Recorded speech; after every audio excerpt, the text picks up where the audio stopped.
Afternoon, ladies and gentlemen. It is 7th of August, 2020. Coming up in the Crusty Canuck podcast, I will be dissecting the whole Governor General debacle and, of course, Miss Krista Freeland's 10% tariff rebuttal. All that and more come at the podcast. Stay tuned.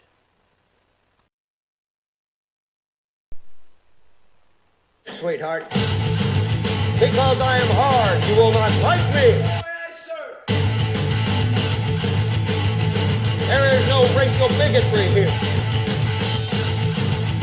Here you are all equally worthy. This podcast is brought to you by the folks at Rampage Coffee Company, strong, rich, and smooth, and to the gentleman from Canuck Gold Corporation. Yes, ladies and gentlemen, 7th of August, 2020. I'm your host, Crusty Canuck. And yes, today I'm going to be dissecting the whole Governor General debacle, as well as analyzing Miss Krista Freeland's beloved speech this morning on national news in regards to Donald Trump putting 10% tariff on our aluminum. Now, is it our aluminum, or is it belong to Red China, which comes here and gets, a little altered here and there, and then a stamp of Canada gets put on it? I don't know. Anyway, if you like what you hear and see, ladies and gentlemen, don't forget to give me a comment, like, and share. Give me a thumbs up on the YouTube page, and give me a comment, like, and share on the Podbean page, or wherever else you hear this podcast. It's greatly appreciated. Help the algorithm keep going, and help us independent folk get the word out there. So carrying on with Miss Freeland's little speech. Yeah, I was sitting there with my wife this morning before she went to work, and I was watching it going, okay, yeah, she made a point. You put 10% tariff on Canadian aluminum, and you take it down to the States, which makes the manufacturing costs that much harder, and it makes it that much harder for the American consumer to purchase it. Not to mention what the Canadian consumer will do. Now, based on my basic business background, basic marketing, were we not told that Miss Freeland and her team of strategic experts when it came to Canadian economics made some kind of headway when it came to the NAFTA/UMCA agreement? Right? And yet there's still a 10% tariff on it. Now, is that Donald Trump's way of punishing Canada for still doing a lot of business with China? Is that Trump's way of saying, you better sort the Huawei thing out and release what's her name to American authorities? Or is it the fact that Donald Trump does not respect our leaders? I don't know. You tell me. CrustyBCanuck67@gmail.com, or you can find me on Facebook under the same name, and Instagram, and you can also find me on Twitter, and you can also find me on Parlay too. Trying that platform recently, and it's really good. Well, let's just say there's no censorship there, and you're finding like-minded individuals who just want to get their words out, and people listen and encourage conversation, debate the way it should be. Anyway, carrying on with the whole Freeland debacle. Now, you've all heard me ramble, rant, and rave about her office and what she's done, what Justin's done, what every so-called appointed and elected official has done in the Liberal Party in this country since 2015. Now, let's take a look at Miss Freeland's track record, shall we? She had the gall to go to the United Nations about 2 years ago and say that the biggest problem in Canada right now is white supremacy, making us sound like we're nothing but a bunch of bigots and racists, and we do nothing but wave swastikas around and chew the fat and blame Jews and disenfranchise every person that's non-white, which is a total fucking lie, Miss Freeland. Secondly, she fails to realize, too, that she grew up in a household full of privilege, much like Justin Trudeau, and much like Mr. Moron Morneau and his infinite wisdom, right? And she was handed things all her life, right? And she comes from a small riding in Toronto of well-to-doers who put her in office to create change. Change for them or change for the country. And now, since the last election, she was appointed as Deputy Prime Minister, right, to basically do all the catering calls of Justin Trudeau when he's on his fucking personal days. Now, I disagree with Trump's motive in regards to charging another 10%, considering it's supposed to be a free trade agreement. But in the same sense, too, maybe it might give us some insight and incentive to smarten up and demand that manufacturers manufacture Canadian products without cutting subsidies and buying the cheaper product from other nations. Now, I'm all for entrepreneurship, I'm all for capitalism, and I'm all for fucking democracy. But when you look at the Aluminum Association of Canada, the biggest manufacturers come out of Quebec. 8 of them, I think, to be precise. And there's one that comes out of BC. Okay? Now, I think Miss Freeland might be pissed off at the fact, too, that the Quebec companies might have to pay a little bit more to manufacture or to procure. That's the magic word. Procure certain items to make this aluminum. Now, I don't know for sure. Correct me if I'm wrong, and I will stand corrected if I am wrong. I have the gall to do that. Does all of our aluminum come from Canada? Does it? How much of these deals have been made with China prior to the Harper years, during the Harper years, and during the Trudeau years? Have deals and wheels been made and spun to make sure that some raw materials come to Canada from other countries? And all of a sudden it gets, enhanced here with a maple leaf stamped on it, and voila, it's Canadian. Puts things in perspective now, doesn't it, ladies and gentlemen? Right? So not only did I find her speech disingenuous and, sounding tough, oh, we're just going to charge $3.6 billion on you. Mm-hmm. We're going to charge $3.6 billion Canadian on you, which is pocket change to the American economy, by the way. So I don't think that plan was really, really thought through. Honestly, I really don't think that plan was really thought through. We have the powers in this country to develop, to build, to create everything from building ships to space parts, to space arms, to stuff for SpaceX and for NASA. We have the means to manufacture computer parts, components, everything. It's just a matter of letting people create the factories so people can go to work to do that. But because of government regulation and more fucking red tape, I really don't think Miss Freeland has a leg to stand on. And I think she's just hearsay, and she's just for the sake of Mr. Trudeau and for the Liberal brand. Which I might add that the Liberal Party is definitely not liberal to the exact meaning of the word. Okay? Which also brings me to the whole Governor General issue. Yes, Miss Julie Payette, she was an astronaut. She was an officer in the Air Force, an academic, a musician, an all-around smart and intelligent person. And according to some CBC articles, she is quite the hag to work for or work with. So I'll be reading some articles there, and I'll post them in the description in the end of the video here. But wow, what a sequence of events! What gets me though too with this morning's little blurb is that why couldn't Justin and other trade ministers be sitting there rather than Miss Freeland? Okay, were they all busy? They have different things to fucking do. While Mexico and America was making this fucking deal, where was our Canadian leaders? Other than grandstanding and gallivanting around telling us, oh, guns are bad. Yeah. So it just goes to show out there to my Ontario listeners, and by chance, if anyone who did vote for the Liberals in the last election, how our leaders really, really care about the prosperity and economic growth in this country. Whether it be aluminum, whether it be natural resources, whether it be our lumber, or our fucking manpower, right? Keep that in mind, right? And of course, a lot of polls are going around too. What if they called an election right now? Would Canadians like it? Now, personally, I don't think it would be economically sound to call an election right now. But I would say, if the Governor General had any cojones or any common fucking sense and actually thought about the Canadian people rather than herself and her fucking privacy issues, she could proclaim a non-confidence. She could do that as a Governor General, believe it or not. Now, personally, I really don't think we need a Governor General. And if we do, I think he or she should be elected. And I also think that he or she should take responsibility when it comes to understanding the history and the people of this country, rather than just worrying about ideology and whatever half-assed intellectual background that she has.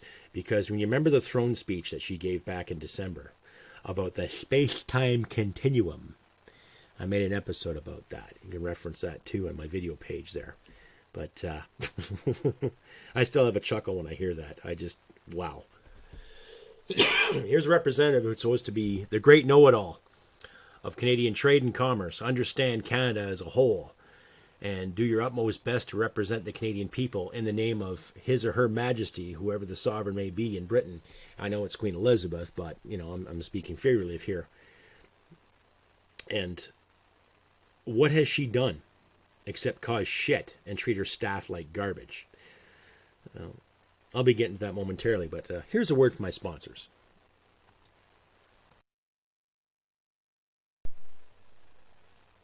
Rampage Coffee Company. Extremely delicious coffee. Roasted with purpose, then delivered to your favorite mug. Our delicious coffee comes packed with enough attitude to punch you out of your morning slippers. Here at Rampage Coffee Company, we provide you superior quality coffee that is delivered to the doorsteps of any Canadian who is ready to take their coffee game to the next level. We hand select quality beans to be a small batch roasted by our head roaster, which ensures unparalleled attention to details and amazing quality in all our coffee. Cheers to a freshly roasted kick-ass coffee. Rampage Coffee Company. Use the code Crusty Canuck to get free shipping on the Rampage sampler.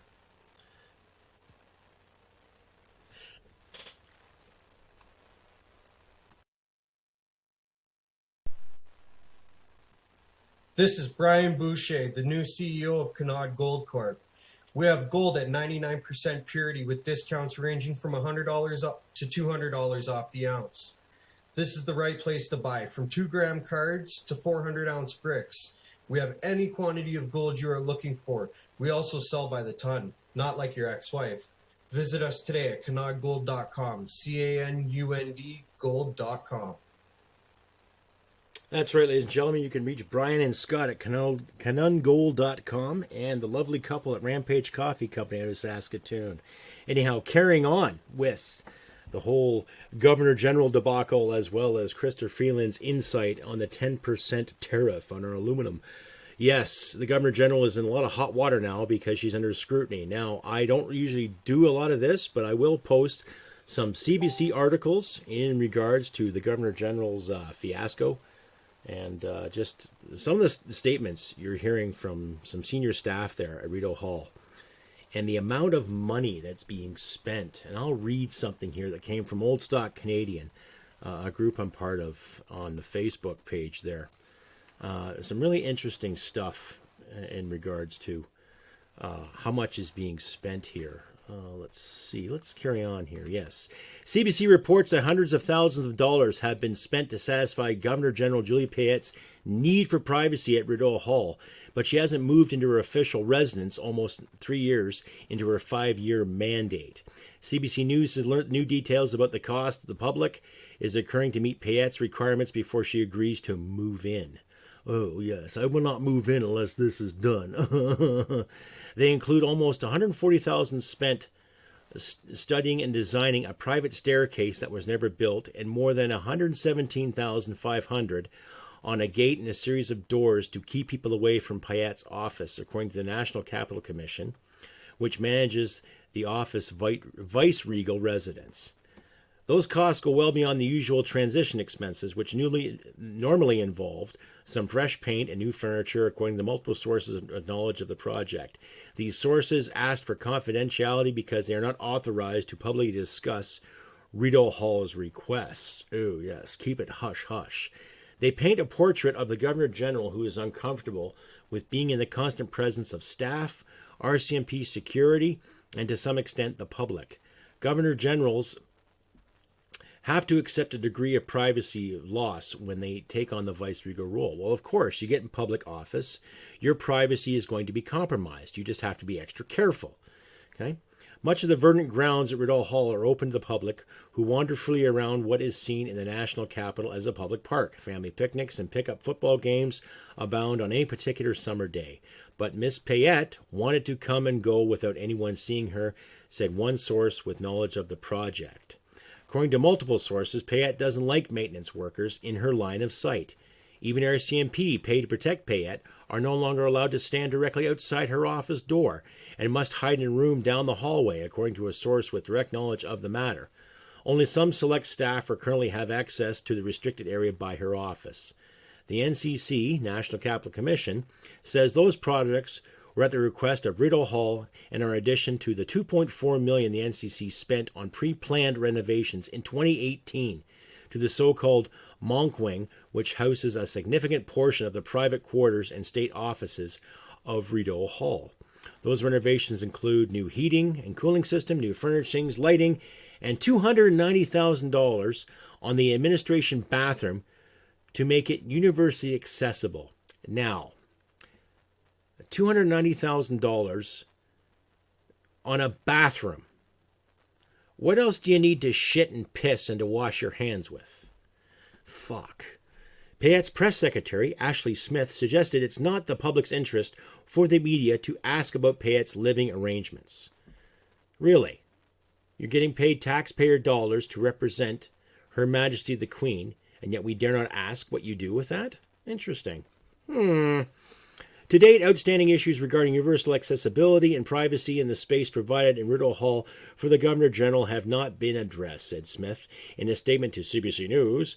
In this day and age, the interest in this seems contrary to respecting the life and privacy of a person.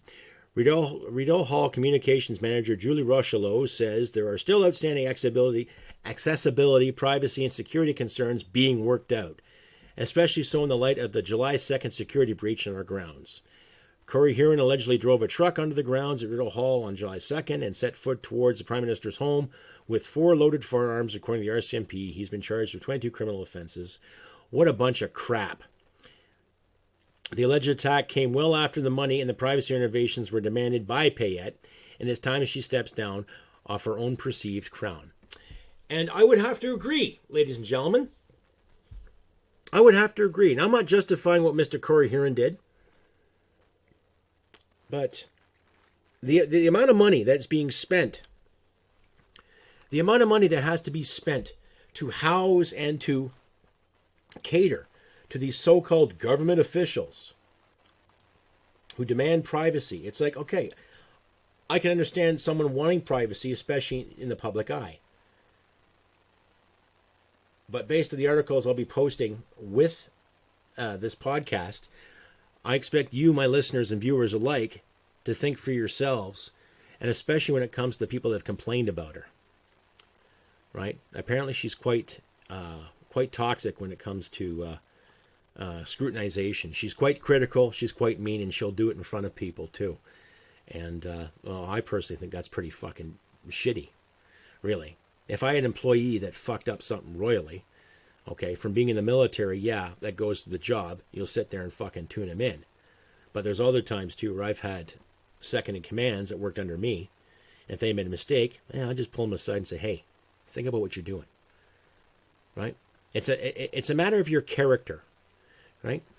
And if I was appointed to a position such as the Governor-General, okay, trust me, I would be giving some of my staff members some time off, too. I wouldn't expect them to wade me on hand and foot. I don't believe in that shit. Okay? Especially if I'm in the public eye, too. And I'm not just representing Canadian people. I'm representing the Canadian military as well. Right? I'm also representing people that serve and are willing to fucking lay their life down for this country. And when I see that kind of diva mentality and that diva kind of esque action, I want to puke. Really. Tell me what you think. CrustyBCanuck67@gmail.com, or find me on Facebook and Instagram. You can find me on Parlay and Twitter alike too. And if you like what you hear and see and feel like donating, please do. I'll leave links to my donation pages where you can donate whatever you like, whether it be $1, $2, $3, $4, or $5. If you donate $5 to $10 a month, you'll get a free T-shirt from my Teespring line at Teespring. I'll leave the link there in the description as well. If you just want to purchase some merchandise, you can do that too. But do please consider donating. Things are getting tough all over. I know I'm not going to sit here and beg for cash, but even though I am still working, every little bit helps, ladies and gentlemen.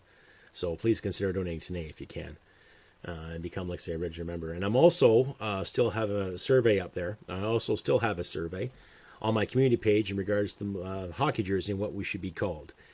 So please cast your vote there. Look at my community page. and cast your vote on what you think the name should be on the hockey jersey. And hopefully in a couple of weeks' time, I'll have a design up, ready to made for your approval, and they'll be for sale. Or I might have it for a giveaway. We'll see. Time will tell. Anyway, please consider looking at my community page, and please consider donating too. And keep in mind, though, too, I do give 30% of every good, healthy donation to the Veterans Association Food Bank in Calgary. They're a great bunch of people. They look after veterans in time of needs, and they help with food. They help with procurement of work, and they also build walkways and sedgeways for those disabled vets out there. And they're good pillars of the community down in Calgary, so give them a shout. Anyway, carrying on with more Governor General and more Miss Freeland's glorious virtue BS, right? I'll say again, it seems like every time these politicians or these figureheads or these appointees get into trouble, they always have a valid excuse for it. They always have some kind of validation to justify why they're acting like divas or why they're acting like princes or princesses, however the cookie may fucking crumble. But enough is enough, right? I would say if we're going to have a Governor General in this country, I'll say again, let's bring it to a vote. Who do you think would be the best representative to Her Majesty in Britain? Honestly. Right? Who would be the better person for the job? And I don't care if you're male or female, black, white, Asian, pink, purple, however you identify. As long as you got the qualifications to have some kind of governance, to have some kind of oversight, to have some kind of non-biased approach to life's little mysteries like defense and the economy, and to how Canadians should get along, without jumping on the coattails of the virtue signalers out there and screaming racism left and right just because some quack got his or her feelings hurt. You know what I mean? Without worrying about the trend of the so-called social distancing and all the Karens and Carlos out there weighing in on their opinion every time someone's not standing 6 feet apart from you or wearing a mask. It's turning to a real shit show, ladies and gentlemen. Right? And another friend of mine that I talked to on the Facebook there, someone gave him a comment, too, in regards to Afghanistan not being a real war. Now, I don't know about you, but when I'm sitting in a war-torn country, and I've got a radio on my back, and I'm carrying about 12 magazines of ammunition, 4 pistol mags, a couple of smoke, and a couple of frag, and plus all my radio equipment, and I'm being shot at, I'm pretty sure I'm experiencing warfare. I don't know. I'm just, pulling this out of my ass here. But, yeah, I'm pretty sure I'm experiencing warfare. So to anybody who represents any kind of patriotic group in Canada right now, and says that any veteran that served in Afghanistan never experienced really any kind of real warfare, well, I'm going to be blunt. Go fuck your hat. All right? Go take a flying leap to fucking Kingdom Come. And then come back and tell me a fucking story about warfare. Okay? I have friends of mine back in my old units that have experienced more hell, more chaos, more turmoil in an hour of their lives than the average Canadian citizen has in a fucking lifetime. I too have experienced such chaos and such carnage too. And every experience is different, but nonetheless, there are people that I knew that are not here anymore because of that war. Some of them died in battle. Some of them died from IEDs. Some of them took their own fucking lives. Now, I'm not going to sit here and let's disenfranchise people who say those things, or let's destroy their livelihoods or their businesses or dox them. I don't believe in that shit. But if you're going to make a statement saying it's not real warfare, it better be coming from somebody who's experienced warfare. You know what I mean? So I don't care what patriotic group you represent. I love my country. I will fight for my country to my last breath. I love the Canadian people. I love Canada. And I don't want to see my terms of service or anyone's terms of service go down in flames because of political correct bullshit or because of so-called social virtue and fucking disingenuine bullshit. Okay? So keep that in perspective, ladies and gentlemen. Keep that in perspective, because I am proud of the 20 years that I served, and I'm proud of the men and women I have met during that terms of service and after the terms of service. The friends I've made on this platform, the people I've reached out and talked to, where we shared some stories and talked about life as we see it. I'm proud of them. I hope to God you're proud of me too. But in the same sense, you know, we got to be united when it comes to fighting for this country. No racism, no bigotry, just common fucking sense, ladies and gentlemen.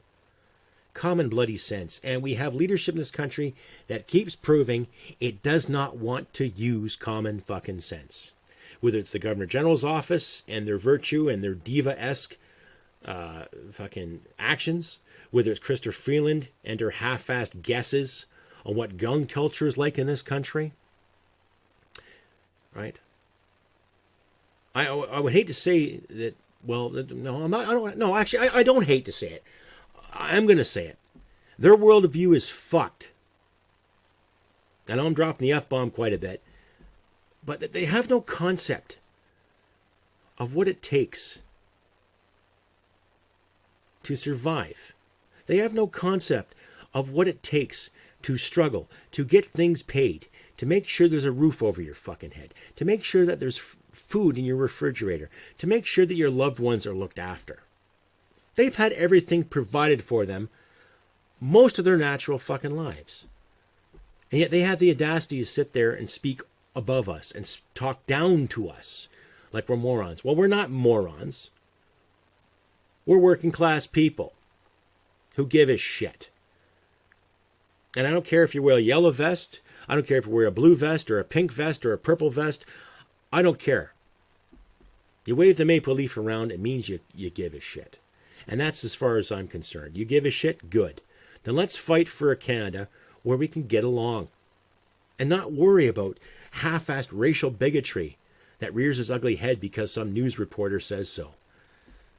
Let's not worry about fucking how much quota we have here. Let's start worrying about how many qualified people we have to do the goddamn job and who we put in charge. Regardless if you live on the left side of the spectrum or the right side of the spectrum, or if you're down the middle, or if you're on the far left or far right, or whatever you want to fucking be, north, south, west, east, whatever. We got to start being genuine again and realistic, right? I'm not going to live in fear, and I've said that the last few episodes. I'm not going to live in fear, and I don't expect you, my listeners, to live in fear either. Go about your lives. Do what's right for you and your family and your loved ones. Let's promote the freedom. The freedom that me and my brothers and sisters and my grandparents and other ancestors fought for. Anyhow, ladies and gentlemen, it's beautiful August 7th, 2020. I have been Crusty Canuck. I just weighed in on the whole Governor General fiasco and, of course, Miss Freeland's fucking virtue bullshit. And like I said, if you like what you hear and see, by all means, give me a thumbs up, comment, and share, and spread the word alike. And if you feel like donating, please donate. Give me a thumbs up there. Donate a couple dollars here and there. Every little bit helps. And spread the word. Help us independent folk get the message out and get the word out, right? You know, big tech is censoring. All these people are censoring. Let's start being genuine again, right? If you got the time to go out and protest, protest. Situation I'm in right now, I cannot just get up and go protest every time I see fit. It's just not financially feasible at the moment. But I want to. I do. And to some of these so-called patriotic groups that called me Mr. Armchair fucking critic, well, yeah, I'm a critic. But I'm pretty mobile and I'm pretty active. So I do okay. Anyhow, like I've said, ladies and gentlemen, it's a beautiful 7th of August, 2020. It's a little rainy outside, but my plants will love it, which is good. I've got some beets and potatoes in the grow, which is nice. So I'll have a nice crop this year, hopefully. Knock on wood. But still, just remember what I say. So we got to start being genuine. Start questioning these clowns and start putting them on the spot. Make them accountable. All right? Like I say, ladies and gentlemen, look after your friends and your loved ones. And remember, humanity and merit wins the day. Take care, and I'll see you next time. Bye for now.